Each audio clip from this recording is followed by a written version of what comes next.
Later on in 2004, the government of India came with a broadband policy, which talked about a target of achieving 20 million broadband subscribers by 2010, which was subsequently revised by the Honorable Minister of Communications then to 50 million subscribers in 2010.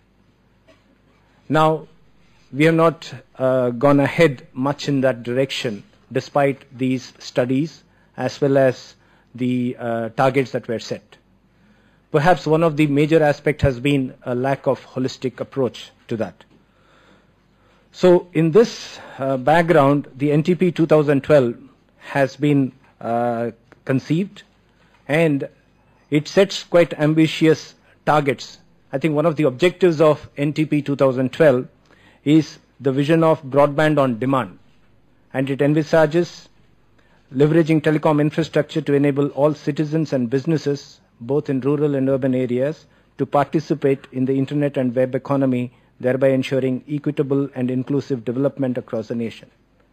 So one of the objectives of NTP 2012 is to provide affordable and reliable broadband on demand by the year 2015 and to achieve 175 million broadband connections by 2017 and about 600 million by 2020, and that too at the speeds of 2 megabits per second, and also making higher speeds available of at least 100 Mbps per second for on demand. So these are very ambitious targets, and these are not without challenges. So we have the distinguished panel which will give a lot of direction, throw some light on some of these opportunities, challenges, and the way forward. So in order to have this holistic approach, first I would like to invite Mr. Robert to make a small presentation, and then we will get down to having the deliberations further on this session. Thank you. Thank you very much. So I don't know what needs to happen to have slides projected. Is there somebody back there that actually will make that happen? I can do the F7, but they need to actually have the computer coming up on the screen. Yeah, there we go. Terrific. Thank you. So thank you very much, and it's great that we're here, and my close friend Virat from AT&T, who's terrific, who did a great job, I understand, yesterday in that long session on multi-stakeholder. It's also really terrific to see some of my civil society friends here. And you know, this is about the internet, and therefore it is multi-stakeholder. It is civil society, it's government, and it's private sector. One of the things that I've been doing, and I did present some data last week at a different meeting. Some of the data will look familiar to those of you who were here, but there's some additional things that I've added to that as well. So we have a 5-year rolling forecast of data forecasts, consumption across the global internet, and then within regions, and then within countries. We've been doing this now for 6 years, and we've actually gone back and we've checked, and the data are actually quite reliable. Usually within about 10% of the forecast, but we tend to be on the conservative side. So we actually go back and check. Right? And what we're forecasting is that by the year 2016, across the global internet, there will be traffic of 1.3 zettabytes. Zettabyte is 10 to the 21st. Right? Megabyte, gigabyte, terabyte, petabyte, exabyte, zettabyte. And after zettabyte comes yottabytes, a little guy wandering around. To put that in perspective, if you look at the entire traffic across the entire global internet for the history of the internet combined through this year, that's 1.2 zettabytes. So we're forecasting in 1 year, 2016, the traffic in that 1 year will be more traffic across the global internet than has been across the entire history of the internet added together. Right? It's a huge amount of traffic. And the question is, and this is about a holistic approach to broadband access, what kinds of networks are we going to need to support that here in India? So I think of this in terms of a holistic approach and what is the role of government as both supply and demand. There's a study that I've done with a colleague that was done for the World Economic Forum that will be coming out next year, in which we have looked at broadband plans globally. Right? According to the UN Broadband Commission, there have been 119 countries that have broadband plans or strategies. India is one of those. Of those 119, we've taken a look at a cross-sectional sample, and we've identified 3 categories of national broadband plans. The first are those that are supply-focused. India is primarily supply-focused, and I'll talk about that. It's supply-driven. There are those that are demand-driven, and then there are those that are what we call broad-based, that are more of a balanced approach between supply and demand. And at the end of the day, it's not just about building networks. It's about people being connected and using the networks. And therefore, it's about adoption of the Internet and broadband. So the way I think about this is, your classic diffusion curve. Right? It's a hockey stick is what they call it. And if this were, by the way, radios, it would top out at 95, 98%. If it's microwave ovens, it may be 20%, 30%. So if it's just as a general proposition with broadband, let's say through natural forces we would reach an adoption, a use of or a subscription to broadband of about 50% or a little less than 50% over the long haul. If, we're not, all of us are here because we agree on one fundamental point, and our chairman just actually made it as well. Connectivity and broadband is an essential infrastructure, as essential as access to water, electricity, and transportation. And if we believe that broadband connectivity is an essential infrastructure, 50% adoption is not enough. We have to get that up to as close to 100% as possible. So how do we do that? And what's the role of government? Well, in my mind, governments have always played an important role as a catalyst. Whether it's in pre-commercial research and development, whether it's bringing together various aspects of industry, private sector, as well as education, healthcare, government also as a user. But there's this government as catalyst function. And that can get things started. But then there's this point at which the adoption slows down. It doesn't grow anymore. And I actually think that government has an important role to play in closing the gaps. It's really policies for digital inclusion. And there's 2 parts of this. There's supply and there's demand, and these 2 things have to go together. Supply is only the necessary but not sufficient first step. So when we've looked at national broadband plans, we've looked at countries like Malaysia. In 2006, Malaysia had internet penetration of about 11%. In 2008, Malaysia announced its national broadband plan. 2011, it had been able to increase internet adoption to 31%, and this year it is 64%. And they've done that through a balanced approach of supply and demand, including, for example, in supply in villages using Wi-Fi, right, in the villages. And I'll talk about this in terms of network architecture to get back to the focus on broadband access. But they've also done things on the demand side, both with content creation, local language, facilitating local language content creation, but also seeding the market by giving school children netbooks. They've already put 1 million netbooks in the hands of school children. There'll be another 500,000 this year for low-income school children. And so there's this combination, and it really makes a difference. The second thing is that not all bits are created equal.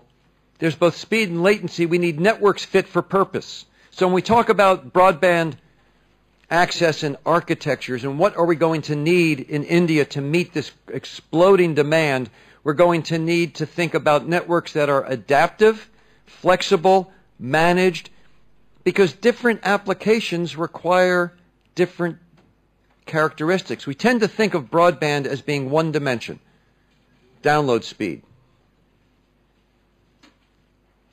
256, 768, a megabit, the goal of 2 megabits. Some countries have a goal of a gigabit. But it's multidimensional. It is not just download, it's upload. It's whether the network is symmetric or not. It's latency. Different applications, just two very simple examples, neither of which are high bandwidth. Voice over IP and email. Email is completely insensitive to latency. If I send you an email and it gets there 30 seconds later, a minute later, 120 milliseconds later, doesn't make any difference. If I'm doing voice over IP, latency makes a difference. If there's high latency, there is no voice over IP.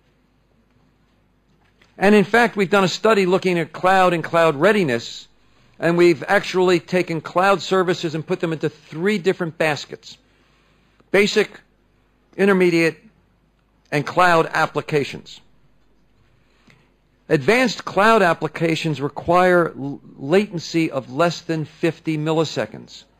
So if we're talking about applications that are going to be supported across the net for education and healthcare, etc., we're going to need networks that are actually very robust, broadband, and low latency. So let me get very quickly, I'll drive through some of the data about India. I talked about the explosive growth of data across the global internet.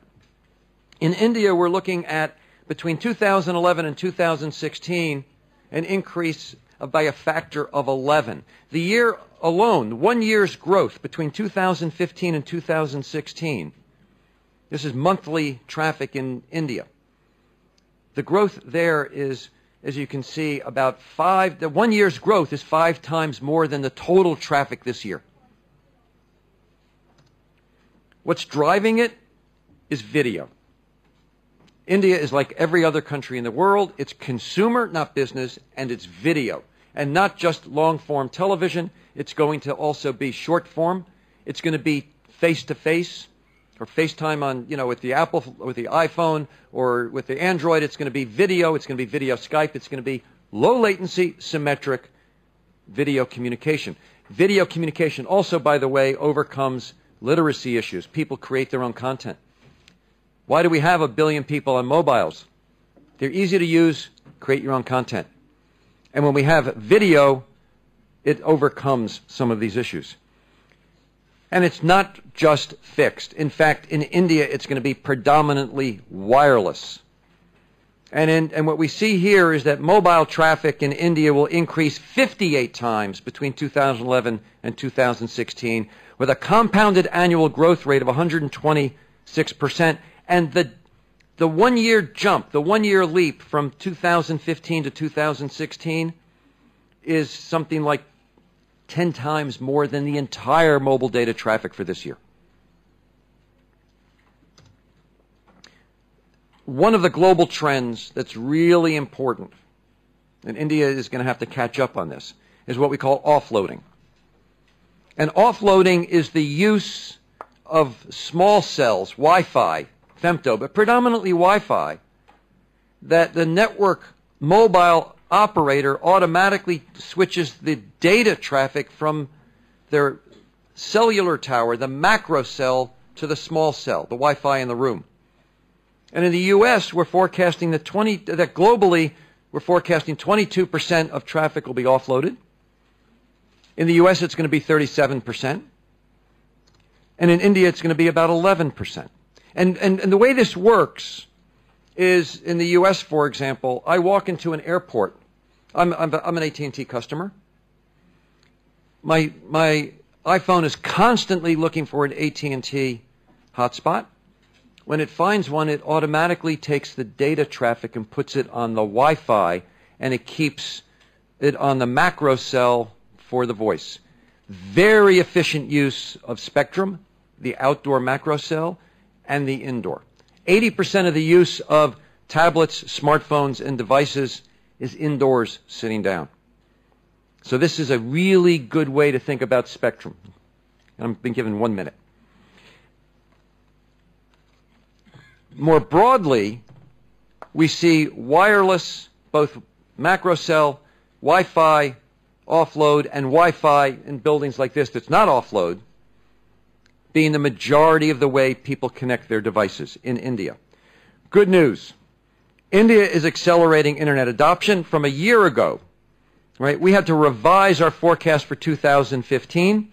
We are now forecasting by 2015 410 million internet users in India, 2016 half a billion, over 2 billion devices connected in India by 2016, and IP traffic, as I mentioned, will grow 11-fold, but the IP traffic is not keeping up with the number of people and devices, and that is why the National Optic Fiber Network Plan is so important as a foundation.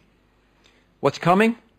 And this was one of those things that was, when I saw this year's data, was a real shocker. It's a non-incremental change. What we have found is that this is not forecast. This is real data usage last year, 2011. 4G, LTE, some WiMAX, but it's mostly LTE users consume 28 times more data than non-4G. That is a non-incremental change. It's going to require dramatically more broadband, big chunks of spectrum, licensed for macro cell, small cell, and it's going to require fiber out to the towers. That's why the National Optical Fiber Network Plan, taking fiber to all of the Panchaya and then bringing it out to villages, is so critical for the future of India. Summary implications. By 2016, India will have about 15% of the global internet users, 10%, 11% of the connected devices in the world, but only 2% of the global IP traffic by 2016.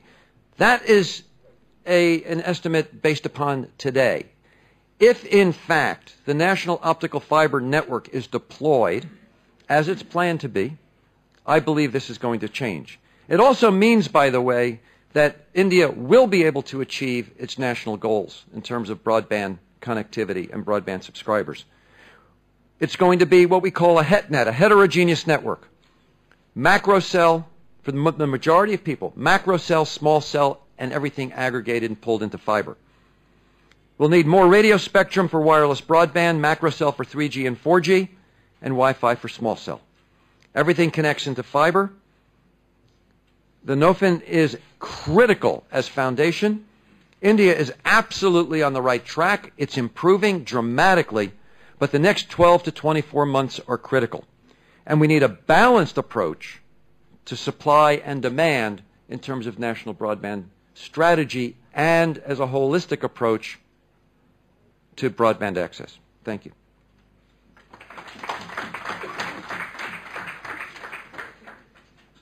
Thank you, Robert, for giving us the need of a balanced supply and demand approach in the holistic way to deal the broadband. And also, you mentioned about the growth in terms of traffic. I think these are some mind-boggling figures. You also talked about the importance of National Optical Fiber Network. So next I would like to ask Mr. Ravi Shankar. Sir, one of the objectives of NTP 2012 is also to provide high-speed and high-quality broadband access to all village panchayats through a combination of technologies by 2014 and progressively to all villages and habitations by 2020. We are all aware about the role of National Optical Fiber Network, and also this is perhaps one of the largest government initiatives in terms of funding in a single project of this nature. Sir, you as a CEO of BBNL as well as administrator of USO fund, you always referred about the multiplier effect of how this infrastructure can fuel the adoption rate, etc. Sir, according to you, what do you think are the factors that will influence the growth of this and give connectivity to this 650,000 villages? What should be the roles of the other stakeholders? Are there any other challenges that you see?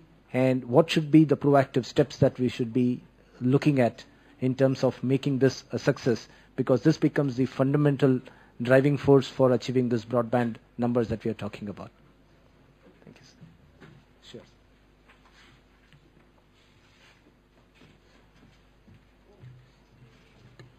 Sure.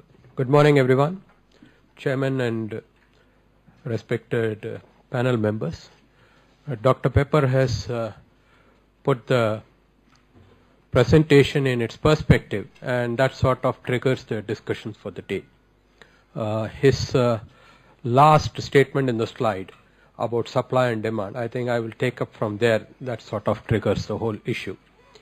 Now, if you look at this National Optical Fiber Network, it is supply that would then trigger demand. So I would look at the National Optical Fiber Network as supply which is being the leader and demand which will be triggered as a causal effect of that particular infrastructure being rolled out. Mr. Sethuraman alluded to the key challenges or issues. I'd just like to pinpoint that if 100 Mbps is going to be available at the Gram Panchayat, there should be takers for the 100 Mbps. I think that's what is important. Now, what are the key challenges or what are the, let's say, multiplier effects? I mean, I look at it as threefold in respect of how the infrastructure of NOFN can be leveraged. And for that, while we have the whole growth of the voice story, that some elements of the voice story alone can be replicated into the data story, not all of it. We need to understand that the voice was triggered by several factors, primary among them being the cost of the device. So the cost of the device and the competitive tariffs actually drove it to 900 plus million. Now, if you look at it back into the data sector, I would like to look at things this way. If I were in a village, why would I use broadband? Why would I have internet? So fundamentally, is it going to be transactional or transformational? I think that's where we need to look at the thing. Unless and until it is transformational, I do not see broadband as being very effective. If you are going to show again Bollywood films on it, then I don't see what is the reason behind it. In any case, entertainment comes cheaper through the cable TV. So we are used to 100 million cable TV homes. But can we trigger something on the strength of what is going to be the content? So I think I would like to look at content. Content which is local and which is in multilingual format. I think we have to understand that Anglo-centricism will not take internet anywhere. We are a multilingual country and we need to understand that unless and until content is multilingual in its flavor, there is no way in which internet will have a demand at the receptor end, at the village end or the Gram Panchayat. The second is the cost of the device.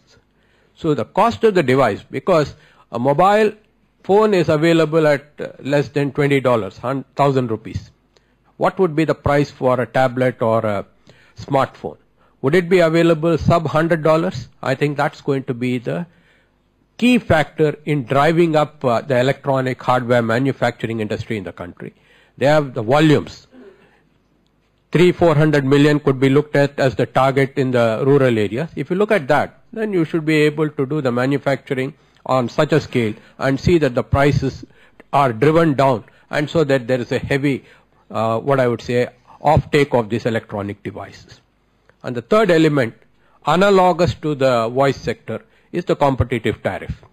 I am sure that my colleague, Mr. Mittal, will be able to answer more on that, because it's all a question of efficient spectrum management, and at the end of the day, how, according to the national telecom policy, the entire infrastructure is shared and the industry as a whole can perhaps drive the particular growth of the broadband sector. Dr. Pepper did talk about the integration of broadband and spectrum to bring about a rational and optimal utilization. I think we have to learn from the best practices elsewhere. There is a world of opportunity as I see it. The triad of policies called the National Telecom Policy, the National Policy on IT, and the National Policy on Electronic. All three have a focus on driving the three sectors, telecom, IT, and electronics, on a next growth path, as was brought out by Mr. Sethuraman in his allude to the World Bank report, etc. So the growth of GDP linked to the push in the broadband, etc. I think we'll have to see how can we bring about what I can say the right catalytical reagent type of activity. And I think the National Optical Fiber Network, as I see it, is an infrastructure activity which will trigger the entire telecom IT and also the electronic hardware manufacturing sectors per se. I look at this whole thing that if a $4 billion or 20,000 crore investment is happening, this could have a multiplier effect. And that was what I look at: electronics, IT, and telecom, all three together working in sync. Maybe a multiplier factor of 1:7. Maybe that could be the type of things that could augur in this country. I'm sure that the industry looks at, let the pre-last mile take place first, because ultimately there's a lot of activity that is to take place in the last mile, which is going to be broadband wireless. Again, my distinguished friend and colleague Mr. Mittal will be able to tell on those things, because that's where spectrum management and the efficient use of spectrum among the industry players, these would perhaps trigger these things. I would only say the future is bright. So with these few words, I would like to thank the chairman for giving me this opportunity. Future is bright. Thank you very much, sir, for that elaborative way of, looking at how important it is to be transformational rather than being transactional. And also you brought out that content is king. I think that's going to be very, very important in terms of looking at how relevant it is and also how we can have it robust. And also, sir, you talked about the triad of policies and the catalytic approach that is needed in terms of boosting it. Now, sir, you also alluded about how Mr. Mittal will be able to, highlight few of the points. So next, I would like to invite Mr. Mittal. Sir, I think we have seen from the policy perspective, we are having the NTP giving the guidelines, directions, and we are also looking at the wireless spectrum being auctioned, and the market discovered prices, so to say, would determine how the players are going to utilize this airwaves and launch these services. But one important aspect that we also need to keep in mind is that how is it going to be balanced? Because on one hand, if you have very high spectrum charges in terms of, people bidding, and you have on the other hand an affordable broadband services to be deployed, I think we have a whole lot of matching that needs to happen here. That's one aspect. Second is also about the optical fiber rollouts. Sir, I think Mr. Ravi Shankar mentioned about the initiatives in connecting the Gram Panchayats, whereas we are also looking at the connectivity in the urban areas. And there you have huge challenges in terms of connecting the various towers or the base stations with fiber, because when you have a wireless technology providing access at high speeds, you need to have proper backhaul and backbone connectivity, which effectively come from fiber. And there we have challenges of the right of way, where there are no real policies in terms of telling that how it should be charged. There are no guidelines available. So these are some of the challenges, and also how do we mitigate these risks? And from a policy standpoint, so what would be your kind of directions to take this and make it successful? Mr. Mittal. Thank you, sir.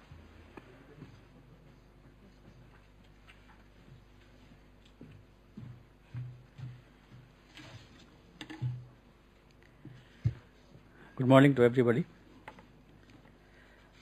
In fact, the points raised by Mr. Sethuraman are very, very relevant.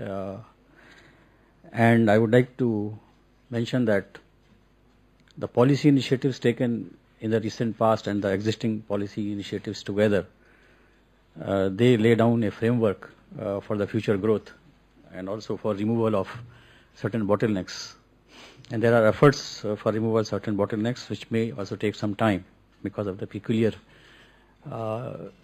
structure of this country.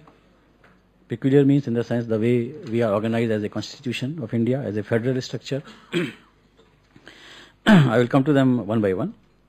Now, as far as the policy part is concerned for enabling mechanism for setting up of networks, for delivery of services to the end users, especially in respect of the broadband which we are talking about here. Today, the cable operators who have the largest connectivity to the households, they are allowed to have provide broadband services by taking an internet license. But probably if we look back that why it has not been successful, apparently the lack of digitalization of the cable network and the standards of the laying of the cable networks could be the key points in cable networks not being successful in a proper access or the potential they can actually exploit for providing broadband services. Then there are IP infrastructure providers who are registered with the government and who are allowed to lay passive infrastructure and give it on lease to the operators. I think they are there and they have a lot of work to do. Third is that the framework under which the networks are shared, which is not available today in a big extent, except for the passive sharing of the infrastructure. If you have seen the provisions of National Telecom Policy 2012, there is a statement on the licensing chapter about coming into a unified licensing regime where the licensing of networks will be segregated from delivery of services. Let me explain a bit about it. In fact, all of us are aware that unified licensing regime is the objective, which was actually announced quite a long back, but because of various reasons, which probably would not like to go into it at this moment, it could not be implemented over past few years. But now the steps are being taken, and NTP 2012, what it aims at is to promote sharing of networks by separating networks as separate licenses and service delivery as separate licenses, as a broad statement if I can make. The actual framework for that will come in very shortly, in next few months. And the aim is that the service delivery, in fact what is happening today, as was the constraint pointed out by my previous speakers, is that localized content is very important, and if you allow sharing of the networks at the delivery level and at the core level, then you bring down the costs. And when you bring down the cost, then there is a motivation for the suppliers of services to invest more money into localization and get the returns from there, because the cost of setting up networks will come down. And what we are looking at is, for example, I am only giving you a model. It is not something which is exactly what may come out, because still work is to be done. If for the sake of simplicity we assume there is a network operator who has a network of mobile switching centers or MSCs, and he is then licensed to set up his network and then allow equal access to all operators who are called, say for example, service delivery operators, or they may be called with any other name, and that access is regulated to the extent it is required, so that nobody is treated unequally. Then what happens that the network costs for the service suppliers, they come down drastically, and the service suppliers themselves can share their own network, which is in the last mile, with others, where also the equal access theory could be put in place. So now it does two things. One is bringing down the cost of the network, bringing down the cost of the access network, And then because of that, the motivation of the service delivery operators to provide local content in whatever they do, and also spread the reach, because their cost of providing network has come down. This is a broad framework which is being thought of, and there are a lot of things which will go into that. Now that network will be a unified network. That is the next part. It is not a network where you are talking of mobile one place, ISP at one place, and some other service provider another place. It will be a composite network where all services can be delivered in the core part and in the access part. So with this licensing framework coming into place shortly, we hope that the bottleneck in driving the expansion into the less explored areas can go, and the capacities in the delivery of services in the cities or wherever they are lacking, they can improve. Number one. Number two, this is what is a general one. Then if you talk of the right of way for setting up wireless stations or for laying cables, everybody is aware about the problems which were briefly indicated by Mr. Sethuraman. And when I referred to the federal structure of the country, I meant was that there is a local self-government governance where the municipalities and local bodies, they have own powers. Then state governments have their own powers. And center is, by virtue of Telegraph Act, can do something, but then most of it is left to the states and the local bodies. Now within the limits of the constitutional provisions, we have to find a way so that we can make certain uniform rules and procedures for enabling the penetration of telecommunication services, bringing down the costs and the time taken in delivery of services, because we are aware that for ROW a lot of time is sometimes taken to get permissions. So efforts are being made to find an appropriate forum. There are forums in the government, the federal structure, there are forums where this can be taken up, and efforts are being made to take up this issue at appropriate forum where the message becomes very clear that this is a service which will have a multiplier effect in the growth of local governments, the state governments, and the whole country. So still it is in a working stage, so I have not many details, but I can say for sure that some efforts are being made, and it may take some time to really make a impact on this ROW issues, but efforts are basically on. Now, spectrum part, the main question, one of the major issues concerning everybody here, or maybe outside, is that at such a high cost, if the spectrum is taken, such a high cost is in inverted commas, I am saying it is not my statement, it's just a quote. How do we expect services to be cheaper? So if you see the NIA, for example, just to focus on the NIA part of the 2G auctions which are going to take place, it also permits sharing of spectrum.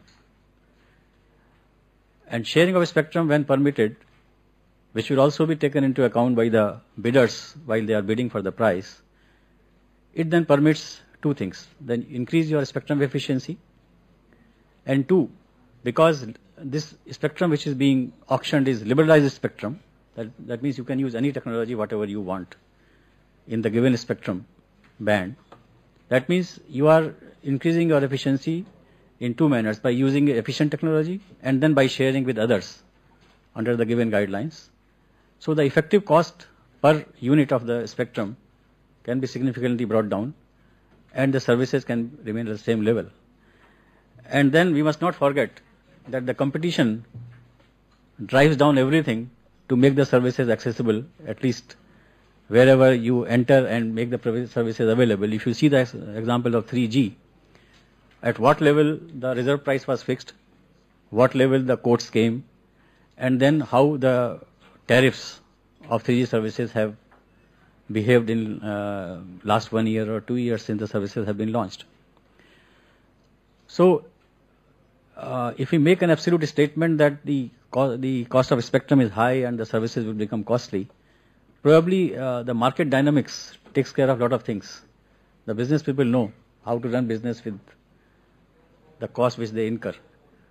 And the cost which the reserve price which has come out, everybody is aware that TRAI and government, everybody went into it, deliberated upon it, it was analyzed in detail, and after that this has come out. We feel that it's only a transition, that because of we were used to a particular type of licensing and spectrum regime, which has now changed. And with the given policy inputs which I tried to explain, probably the so-called high cost should not actually inhibit the penetration of network and delivery of services and the cost of services. That's all I can say. Thank you. Thank you, Mr. Mittal. I think you talked about the policy initiative where we are looking at separating the network infrastructure provider and the service provider. So I think it can have a huge advantage, as well as I'm sure there are going to be few challenges in that. And also on the spectrum sharing, I think we should look at what amount of spectrum is going to be available, particularly when we look at broadband access in terms of sharing it amongst multiple operators. And I think when we talk about the price discovery, I think the question is more in terms of the affordable broadband, and therefore it should not be a risky proposition. I think that those are some of the concerns which we probably going forward will be able to look at. Next, I would like to ask Mr.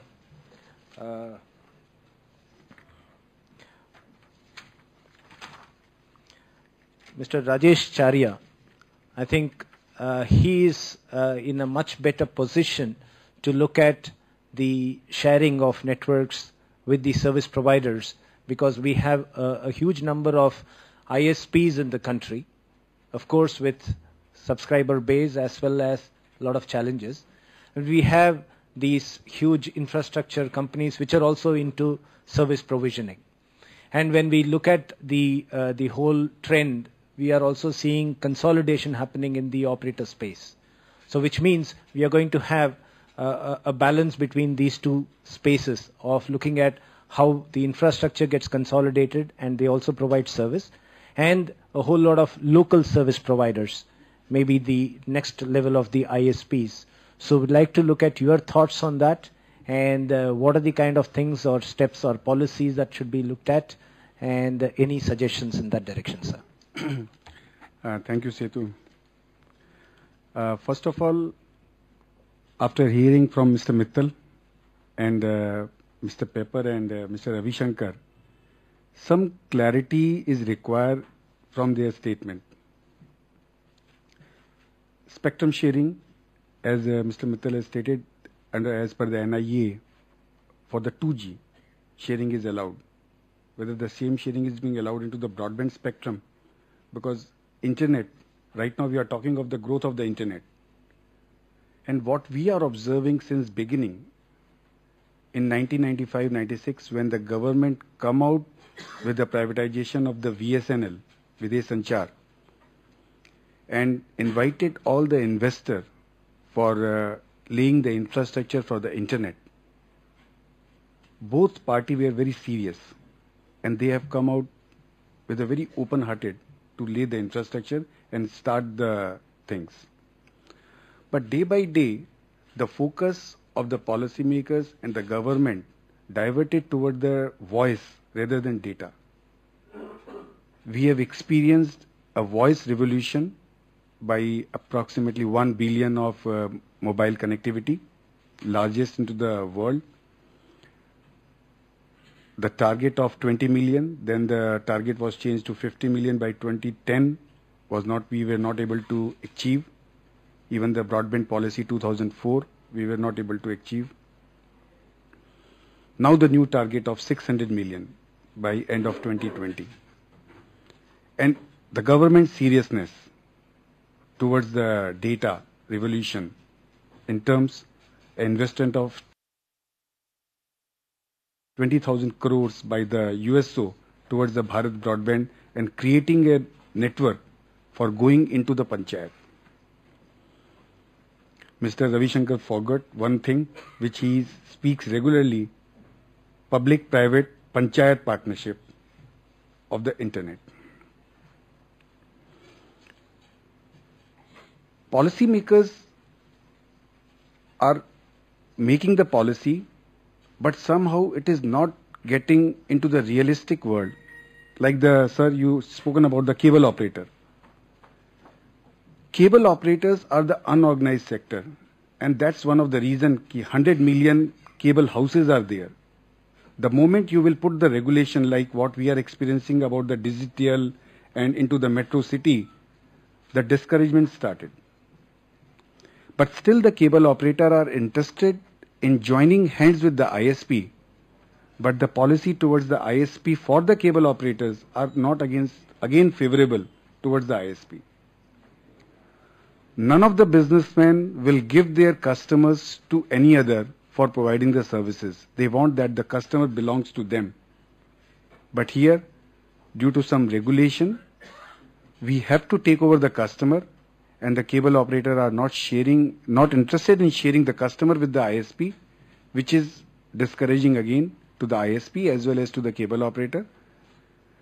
Some of the ISPs are trying to take over some cable operation by providing the broadband services, and now they are getting succeed in making some franchisee agreement or arrangement, but that's not getting approved by our regulator, I will say our licensor.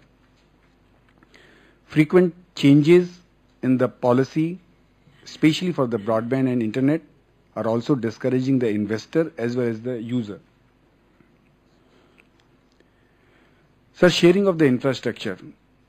We are in discussion from a very long period that the way the sharing of the infrastructures are being allowed to the telcos, the same way the sharing of the infrastructure should also be allowed to the ISPs. Even one of the telco who has got the ISP license also cannot share the infrastructure between them. Forget about the different company. We are not able to use the infrastructure in an optimum way. Somebody is using only 5%, somebody is using only 10%. If we start using the infrastructure in a proper way, we will find that the cost is going down drastically. Device cost is a major issue. Yesterday, our Honorable Minister has assured that very soon you will be getting Akash in $30 or $35. And I hope this will resolve the cost of the device issue which we are facing right now. One more issue is there for non-proliferation of the broadband, especially into the rural. Non-coordination between the lack of coordination between the various state and central government as well as the department. Right of way is the big issue. Internet service providers are being treated at par with the telcos, even by the authority who are providing the right of way permission. Even for the towers, we are putting a very small tower, but the landlord or the government is treating both the towers at par, not understanding the revenue generated from the telco tower and revenue generated from the mobile tower. Naresh is laughing at this. Recently, the WPC has revised their royalty on spectrum, which has changed to around 6 to 7 times. Our revenue has fallen down by 20 times and our royalty has increased by 6 times. This is the disparity between revenue and the royalty.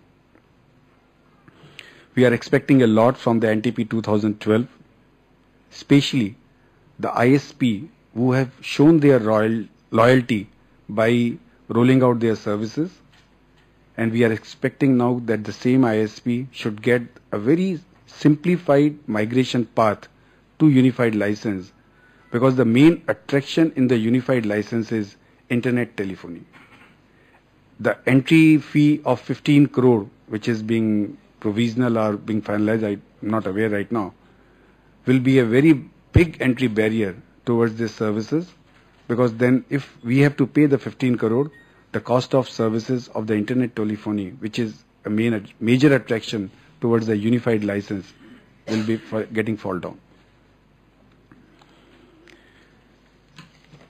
one thing we are able to achieve, and that too with the Ashirwad of Ravi Shankar ji, is our own sovereign NIR under the FICCI flagship.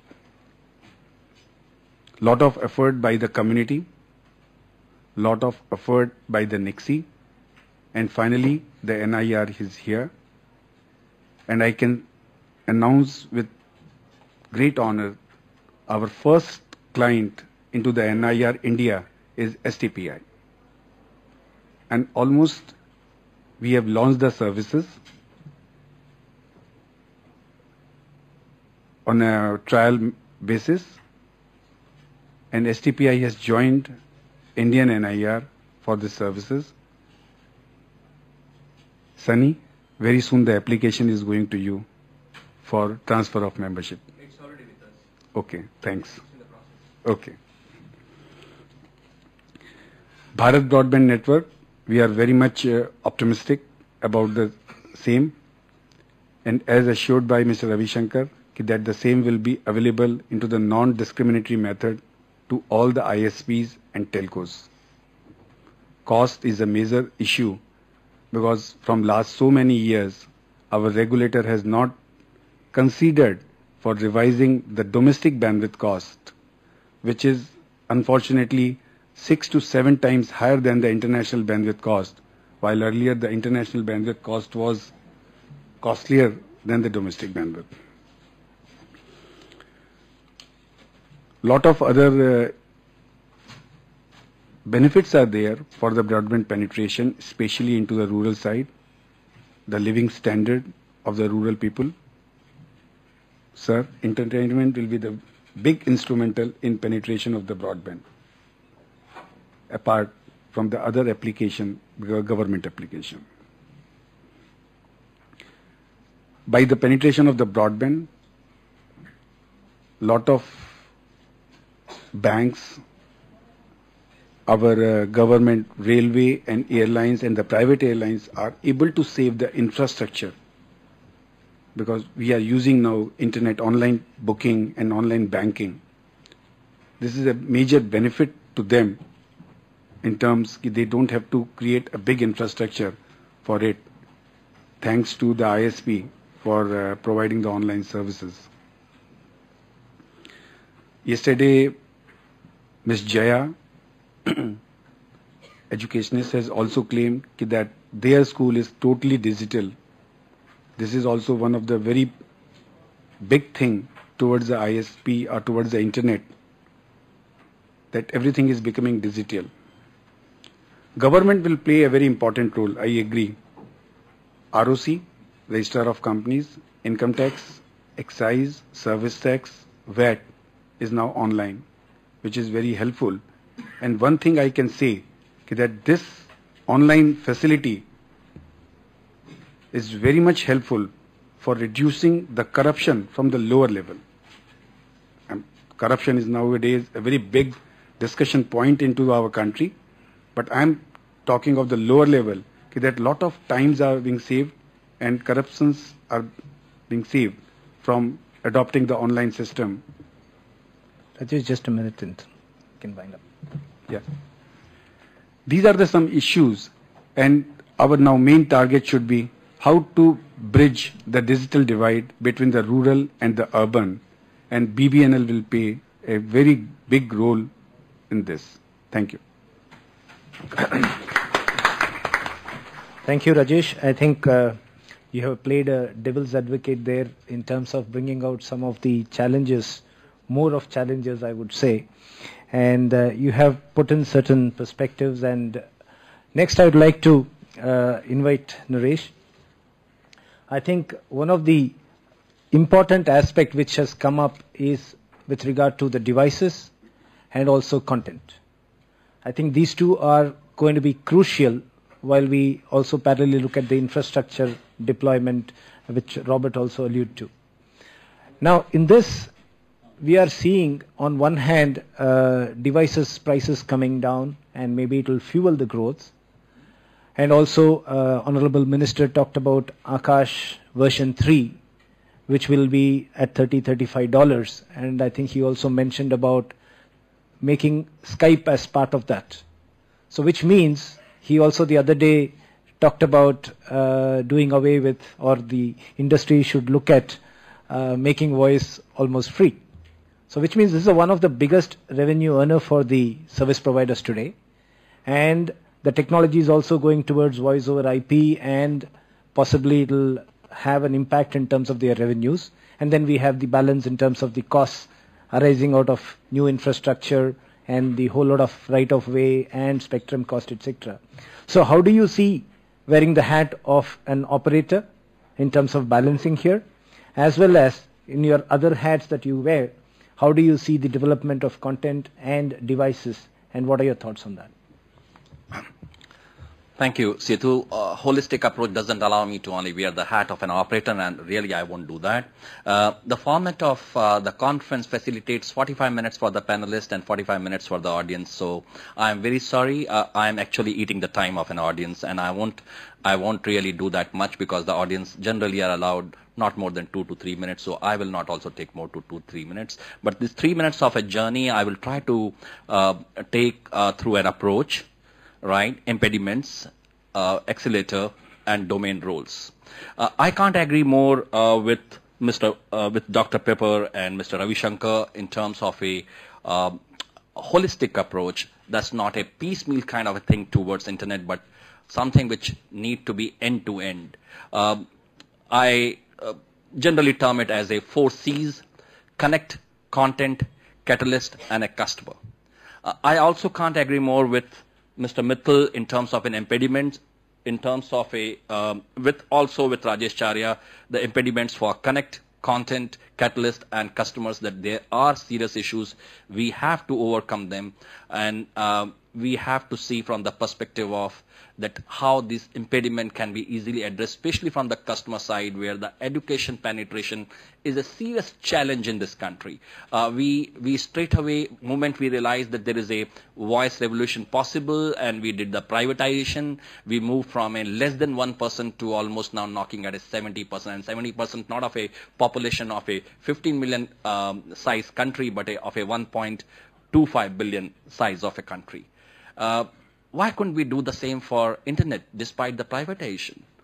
And I think the 2 major impediments and the 2 major issues which we really somehow took it very lightly and we didn't really pay an attention towards it was in terms of, as I mentioned, education.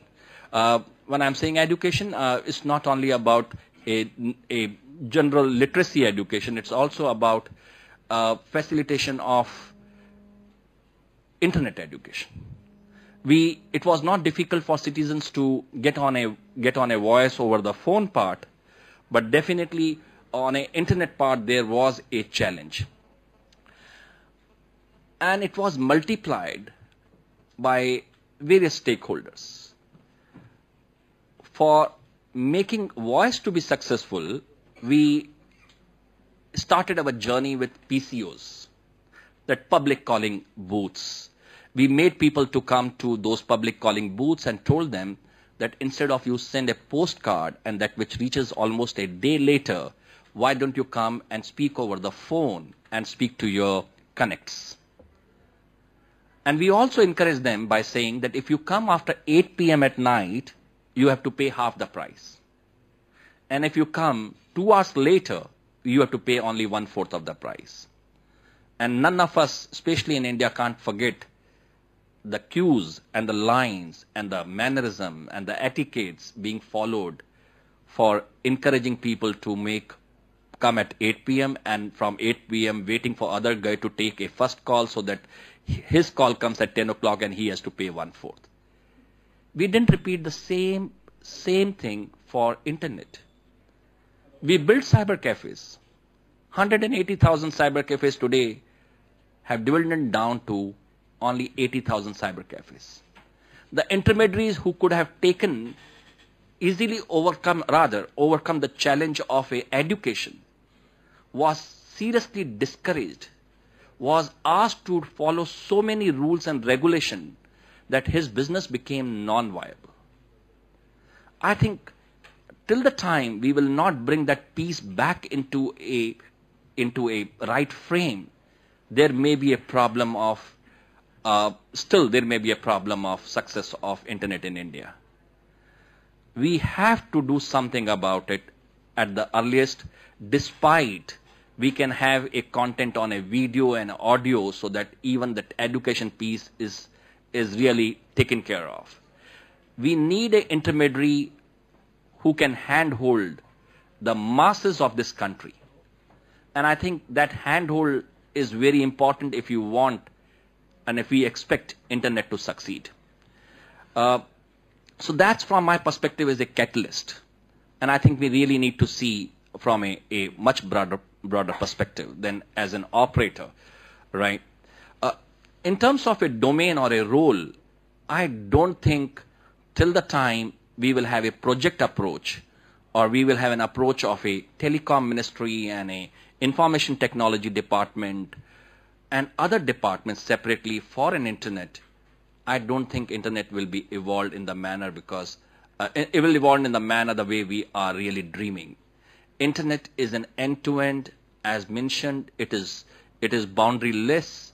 There has to be a single window situation where Department of Education, Department of Health, Department of Rural, all these people have to create a platform of togetherness.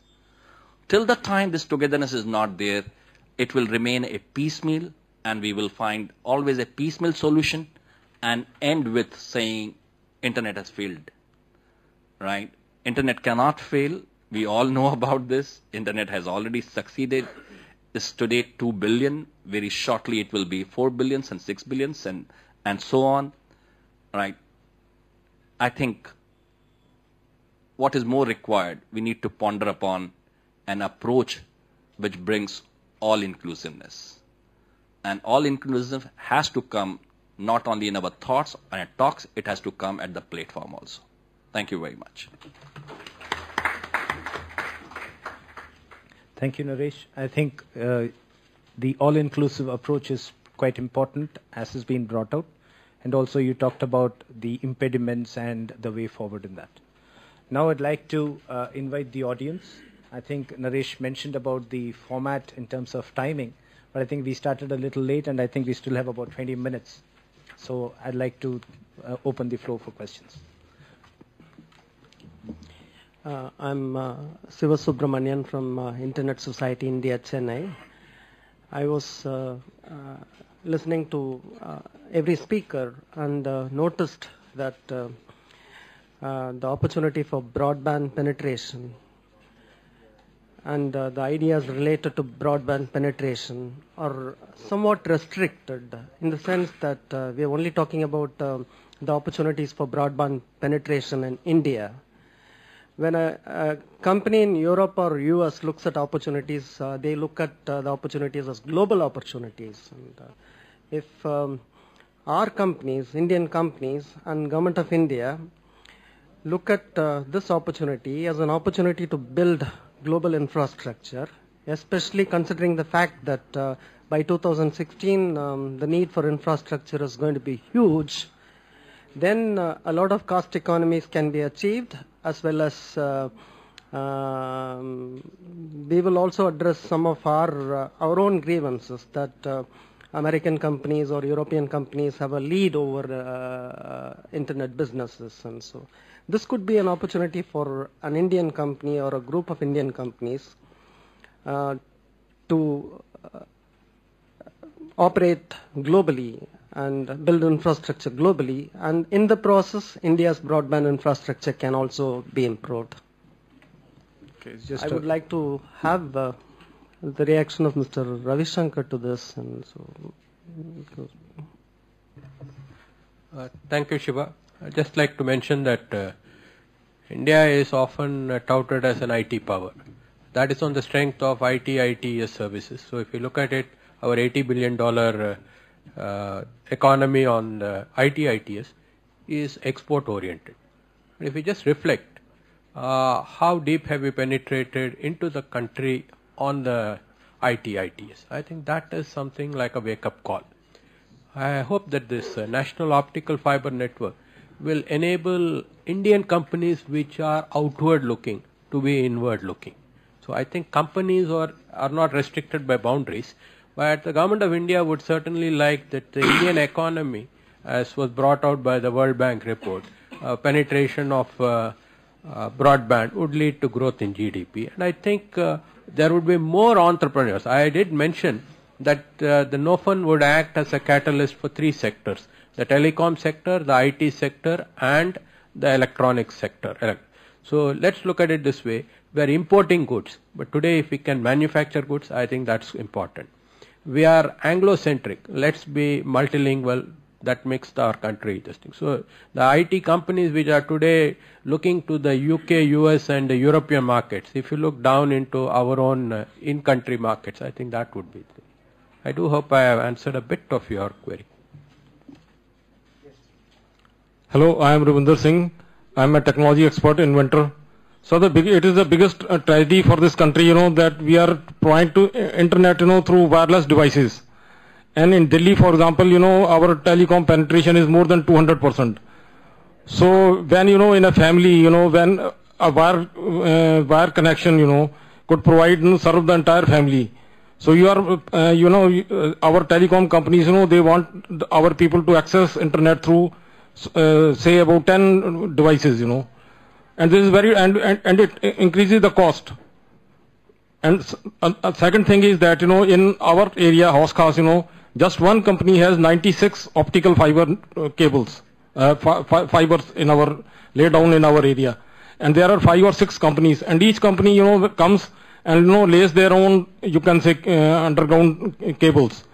Instead of, laying down one trench, and sharing the optical network. So now every company is providing, so many fibers, but they are not providing services. The utilization may not be even 1%. That is one challenge. And the second thing is that, in Delhi, for example, we can provide Singapore-like service, telecom service, internet and broadband and convergence. But the thing is, we are not providing that. But in rural area, for every village, we want to have optical connection, optical fiber connection. When, 3G and 4G are much more economical, and, they can be, economically accessed by rural people. So we are, totally, confused. Our, planning is totally, you can say, uncontrolled. Okay. Thank you. So, Mr. Mittal, would you like to? As I mentioned briefly, the sharing of the resources is something which the business community has to settle, that why everybody should want to lay 96 fiber cable in every locality. There is a freedom to lay cables, but then this question has to be answered by the business committee. Why can't they share the passive infrastructure which is allowed? Number 2, as far as the delivery of broadband by wireless and wireline is concerned, of course, as on today, the capability of wireline or optical fiber to deliver broadband at high speed is they are much higher compared to the wireless. It will continue to be so because optical fiber, once it reaches homes, it will provide higher speeds than wireless. But probably we cannot control people having more than one connection, wireless connection in one home, and each one of them using a broadband or a wireless data connection. If they have a broadband connection, wireline in their home, and they want to use it, it is consumer behavior. Probably we can't lay fault with the service providers. That is what my understanding is. Thank you. Yes, please. Good morning. My name is Rohan Mishra from APCO Worldwide. My question is taking on from Mr. Ajwani's point of integration and offset against Mr. Ravi Shankar's point saying that demand should be there should be a demand at grassroots level or Gram Panchayat level to actually provide broadband services. Within the Indian context, we plan the internet and we plan internet policy in various silos. There is the MSME ministry which does Project Badal very successfully as their cloud program. There is the Department of IT which plans cloud programs separately. There's the whole concept of the National E-Governance Mission which has mission mode projects which run internet enablement basically in various silos. And then there's a national optical fiber network. Now clearly there's a case that there's too much happening but in different silos. So I wanted an answer from a government representative to see is there any integration really in terms of government approach in how this can be enabled and therefore consolidated rather than disparate and happening in different silos and not reaching its desired impact? Thanks. So, I'd like to answer that query. Yes, to your pointed question. Now, we need to understand that different pilot projects do start, and as the National E-Governance Plan had a perspective to roll out G2C services, and its paradigm was slightly different. To trigger, I would say, industry's adoption in IT services, MSME embarked upon those projects. The National Optical Fiber Network is primarily a telecom infrastructure, if I can put it, because often enough we seem to get mixed up. Okay, there's a national knowledge network, there's a national optical fiber network, there's a national e-governance activity. I'd like to say that representing the Department of Telecom, we are at the basal end, laying the road. Whether it is the NKN or the NEGP, they are all the vehicles that run on that particular highway. And we do have a coordination committee of the DOT and the DIT, meaning the Department of Telecom and the Department of IT, who have together decided that we will understand the requirements of the various ministries. Let us say the Ministry of HRD, the Department of Rural Development, Department of Panchayati Raj, Ministry of Health and Family Welfare, the Food and Public Distribution, in order to integrate Sarva Shiksha Abhiyan, National Rural Health Mission, Public Distribution System, and NREGA, all of these activities. We do have a sort of a coordination committee to know what would be the aggregate demand for, let's say, government services at the panchayat level. So there is a body which is in activity to understand the total requirements, and this is trying to be what I can say truly coordinated effort. And as my dear friend Rajesh Charya said, public-private panchayat partnership. In effect, we would like to say that we are working with a number of associations, FICCI, CII, ASOCHAM on one side, Intel, Cisco on another side, who have come out with initiatives, with the state governments, with the panchayat representative. In fact, just 4 days back I was in Ajmer. I met up with a few panchayat representatives in whose panchayat we are actually doing the pilot project. So we did try to understand what is it that they are looking at, how many youngsters are there who are actually tech savvy, what is the penetration level of computers, and where do they actually source their electronic devices from, and how would the panchayat play a proactive role in trying to see that there is a pull for the electronic services, etc. I just thought I would put it in a framework. I must also clarify to you that when I say silos and a piecemeal, matter of fact, network architecture itself is a best possible effort and is always in a piecemeal. Now, all this has to go to some kind of a consolidation or some kind of a togetherness. And that's what I'm trying to refer to. In a lighter vein, this 4 Ps has also got 2 Ps. And if we will not do it, there is a problem. That is, please push this public-private panchayat partnership. So we have to do that, and we have to play that role always. One question. Yeah, myself, Pankaj Bhargav. Oh, thank you. Sorry. I thought the question is actually to some extent to Mr. Mittal, but it's a broader point. I think it's very clear that broadband in India will certainly require a very close integration, or both fixed and wireless will have to go hand in hand. There is no way that our last mile will ever be anything but wireless in the near future, and there is no way that the kind of capacity that the wireless access will require can be met without the work that is being done by the broadband network, the Bharat Broadband project and the NOFN. But I think so I think it is in our interest that the ecosystem for both wireless and broadband and fixed broadband remain strong and be strengthened. And I think the point that you made about spectrum prices and the points that Rajesh made about some of the issues relating to ISPs are very relevant there. And my limited problem with your point about the prices not going up because of spectrum charges, absolutely right. I myself have argued this point many, many times. But I think there is another part of that argument which I think we don't give enough attention to, and that is that while it may be true that the market will take care of prices not going up, the market will not be able to assist us when it comes to rollout. If the price of wireless, or for that matter fixed line rollout, becomes exorbitant, as spectrum charges are making it, then we will actually suffer at the rollout end. We may not have a problem with prices going up, but we may find that places where rollouts are not happening or places where networks are not being upgraded might be actually, that situation might continue. And because we are reducing the incentives as well as increasing the costs of rolling out wireless broadband, and indeed wireless services where they currently don't exist. The other part is that while we are very clear that we need broadband services and that broadband is in fact the most important issue currently, having taken care of to a large extent mobile voice, the evidence on the ground seems to be what Mr. Charya is saying. The fact is, what was free earlier now requires bigger fees.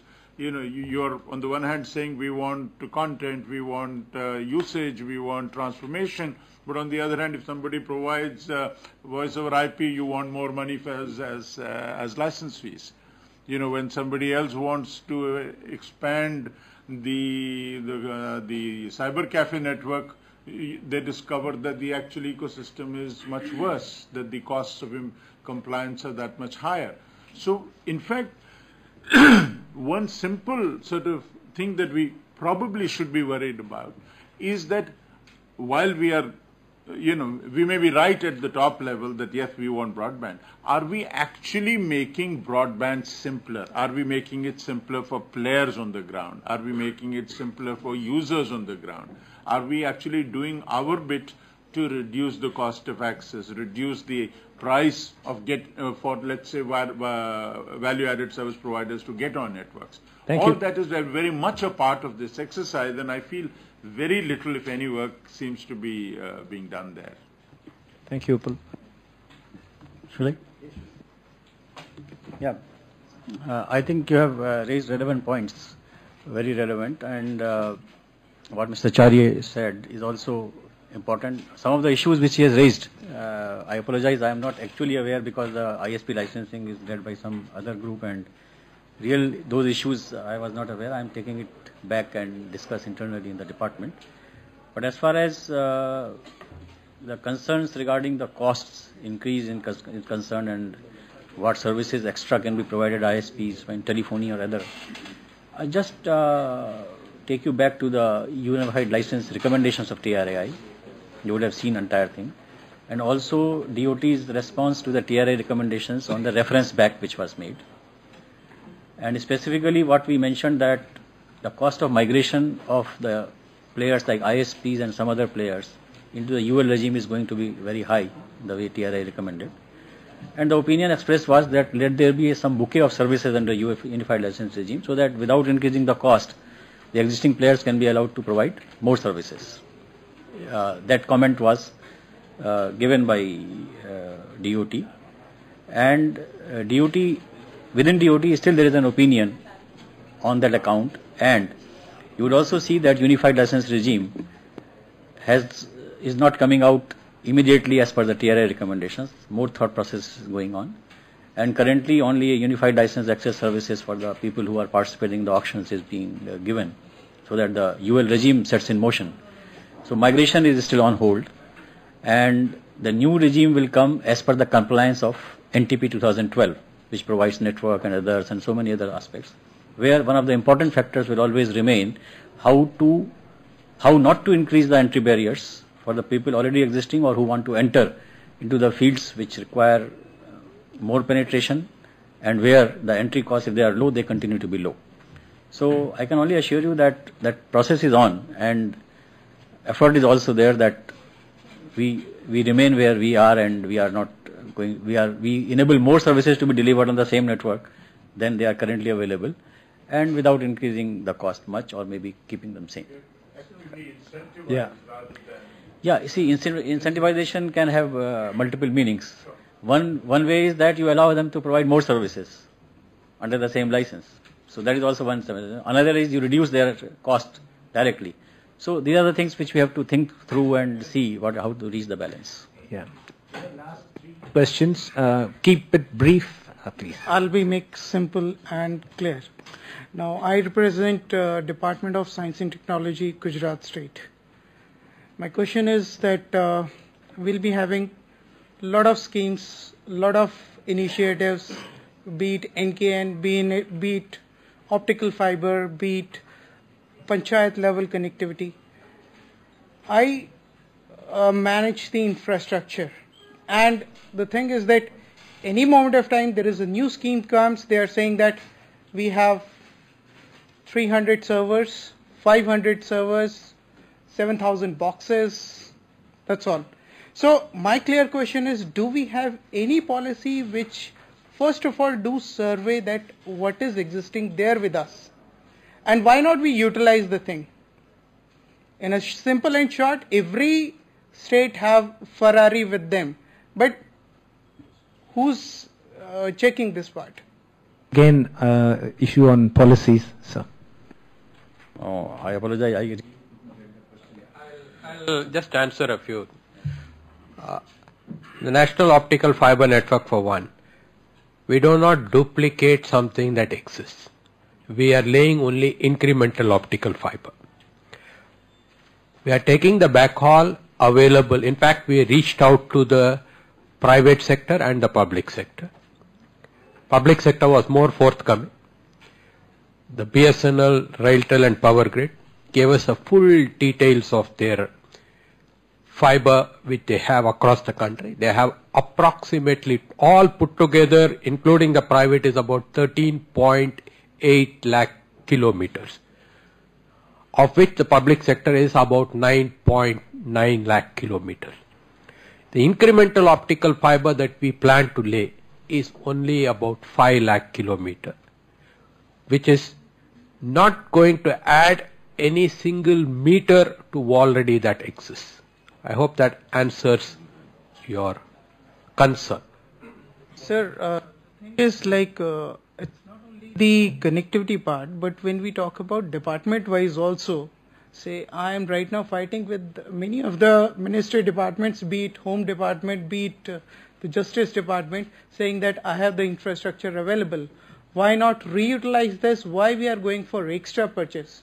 So before we should proceed for any sort of plan or any sort of schemes, we should have a survey of what is available with us. The same question I suppose I have asked in one of the Cisco meet to your country manager, saying that I am the best person who's, or you say best customer of Cisco. So why not you check that how much existing infrastructure I have before I go for IPv6 implementation? So still I am awaiting. Sorry, Robert. I'm still awaiting. Well, yes, while this is a policy decision, but this is something which is related to, the hardware and the purchases and all those things. I don't think this really comes into this kind of a discussion. While it is if I am really advocating holistic, this also is a part of that holistic. But I don't think none of us are in a position to respond to this. So let me just close this by saying that we are sorry about it. Yeah. Last question, please.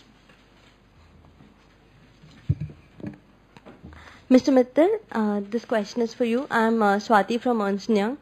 This is regarding the prices of the spectrum. I know it's been debated, but still you're here, so I want to ask this question. We did a study according to which the base prices set for the auction is higher than the auction prices of developed countries in the past 3 years, between 2010 to 2012. Given Indian voice model has been driven by low cost, how do we see such a base price justifying the same model when we're expecting broadband to be driven by 3G and 4G? Secondly, we have seen private operators like Reliance and Bharti Airtel backing out of some of the USOF, trying to back out of the USOF their mandates of towers because it wasn't making business sense. How are we expecting private sector to give a full participation if this is the case? Thank you. Okay, let me help him with this. Why don't you refer the policy paper or rather response paper of TRAI on the same subject? They have given a detailed justification and their last response was serious embarrassment for such kind of questions coming from the industry. I think you must refer to that, please. I have referred to that, and the calculations we did were also based on TRAI's in the first consultation paper. They have given the auction prices of all the developed countries. Taking the data from that, we have made these calculations. Thank you. This was another paper, please. Please see that latest paper, which was only a month back. You have seen that? Right. Still, you have that question. Let Mr. Mittal. I think first thing I would like to say that the debate has now been settled. There is a price in the market, and probably it may not be proper at this stage to again go into that detail how it compares with other countries, whether it be high or low. That has been settled. Government has decided. Let the market respond and let us see. I think let us see the reality on ground now. It's a few months now. I think we are absolutely run out of time. One last question. Thank you, Setu. I'm Naveen Tandon, and my question is to the panelist. Thank you for the excellent presentation, and we've seen, especially Dr. Pepper's numbers and forecast certainly underscores the growth forecast mentioned in the NTP 2012. But important point I just want to highlight, and maybe we can think in a different direction now, that the NTP especially talks about the broadband targets to be achieved by 2016 and 2020, that is 600 million. So given the fact that we are looking at broadband growth as a major game changer in terms of bringing economic empowerment to the people, e-governance projects and multiple applications, is it the right time we talk about now only broadband and let internet come along with it?